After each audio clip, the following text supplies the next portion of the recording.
আবিষ্কার করে crore crore dollar কামাচ্ছে Boeing টোয়িং দিয়া। তো তত্ত্বটা পাইলো কই? তত্ত্বটা পাইছে কোরআনে। কোন জায়গায়? সুলাইমান আলাইহিস সালামকে যে আল্লাহ বাতাসের উপর তত্ত্ব দিয়ে উড়াইছিল, তত্ত্ব এখান থেকে নিয়া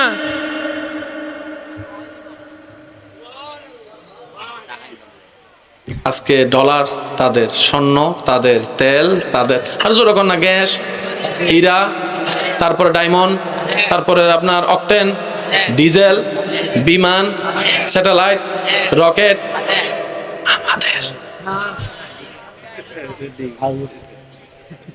অথচ সৃষ্টিকর্তা কে?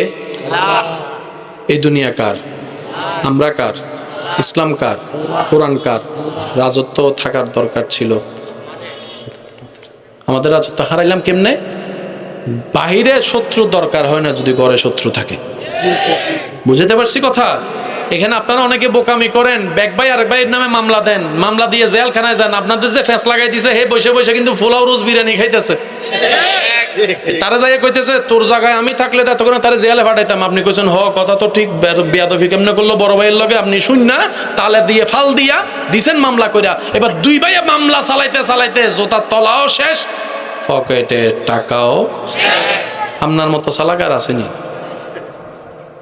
আমি বুঝাতে পারছি কথা? ইসলাম কি বলে দেখেন, নবী বলছে কোনো কারণ ছাড়া মাফ করে দাও। আমি শুনি না আরো জোরে। আমি আপনাদের এলাকায় মেহমান হিসেবে এসে বলে যাচ্ছি, মাইকের আওয়াজ যতটুকু যাচ্ছে, যদি নিজের কল্যাণ চান এই কথাটা মানবেন। কেন? কারণ আপনার আমার চাওয়াতে কিচ্ছু হয় না, আল্লাহ এবং রসুলের চাওয়াতে সবকিছু হয়। কথা বলেন ঠিক কিনা? নবী বলে কোনো কারণ ছাড়া মাফ করে দাও। হে আমার উম্মত, কাউকে মাফ করলে যদি তোর ইজ্জত কমে, হাসরের ময়দানে আইসা আমার থেকে ইজ্জত লইস তুই। প্রতিশোধ নিলে শান্তি পাবেন 2 মিনিট, একদিন।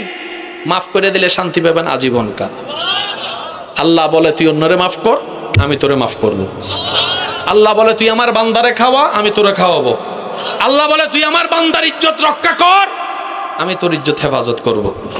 আল্লাহ বলে তুই আমার বান্দার মুখে হাসি ফুটা, ও আমার বান্দা তোর আমি দুনিয়াতেও হাসাবো, কবরও ভালো রাখবো, হাসরও ইজ্জত দিব, জান্নাত তাজরি মিন তাহতিহাল আনহার ওয়ালা ঘর তোর আমি আল্লাহ দান করব।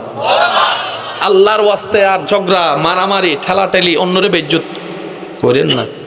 নিজের পায়ে নিজে কুড়াল মারছেন। আপনাদের এলাকায় এটাকে কি বলে জানি না, আমাদের এলাকায় বহনি বলে। ওই বিয়ে দেখতে আসলে, ছেলের খবর নিতে আসলে, মেয়ের খবর নিতে আসলে, কিছু কিছু মানুষ দোকানে খবর নিতে আসলে কি বলবে, চুকলামিনি করে। আপনাদের এখানে বিয়ে ভেঙে দেয় না? তো আমরা চুপ করে রয়েছেন যে বিয়ে ভাঙেনি, ফেস টেস লাগাইয়া যায়। এটা কি করেন আপনারা? কেউ একটু খবর নিতে আসছে, ভাই অমুকের মেয়েটা কেমন, আমার ছেলের জন্য দেখতেছে। আর মাইয়া কুইজা বাস নাই আরে শুই নেই। প্রথমে কি হইলো ক 5 জনের লগে আছে, তোমার টয়লে খাইছে না দেখি। এ আর এদিকে বলে না, এ আর এদিকে ওদিকে মেয়ের গোষ্ঠী, ছেলের গোষ্ঠী মেহমান আসবে, প্রস্তুতি নিয়ে বসা। হঠাৎ করে ফোন করে বলে, ফোনও রিসিভ করে না। কি হইলো? রাতের বেলা কয় চরি আপনার মেয়ের সাথে আমার ছেলের বিয়ে দেওয়া সম্ভব নয়। মানুষের কথা শুন না ফাল মারছে, ঠিক? অথচ এরকমের সাথে বাস্তবতার কোনো সম্পর্ক। আল্লাহর নবী বলে, কেউ যদি কাউকে মিথ্যা কোনো অপবাদ তোহমত দেয়, এটা মনে রাখবেন হাদিসটা, কেউ যদি কাউকে মিথ্যা কোনো অপবাদ তোহমত দেয়, ওই যে তোহমত দিয়েছে মরার আগ পর্যন্ত সে কাজটা যতদিন না করবে ততদিন তার মৃত্যু হবে না। অর্থাৎ আমি আপনারা চোর ডাকলাম, কিন্তু আপনি চুরি করেন, আমার জীবনে মরণ আসবে না যতক্ষণ আমি চুরি না করি। সেটাকে আপনারাই বলেন অন্যের জন্য গর্ত করলে, বলেন না সে গর্তে নিজেই। আল্লাহ তাআলা আমাদেরকে একটু বুঝার তৌফিক দান করুন। আমার কথা কি কেউ কষ্ট নিয়েছেন? আমার কথা কি কেউ কষ্ট নিয়েছেন? ওই হিসাব একটাই, নিজে বাঁচলে বাপের নাম। তো যে 2-1 জন আমাকে ভালোবাসেন, অনুরোধ ওযু করে শুবেন, নিজের জন্য ক্ষমা চাইবেন, কোনো কারণ ছাড়া সবাইকে মাফ করে দিবেন। ভাইয়া কয়টা কাজ? 4 নম্বর ফাইনাল কাজ, মন ভরে আপন নবীর উপর দরুদ পড়বেন।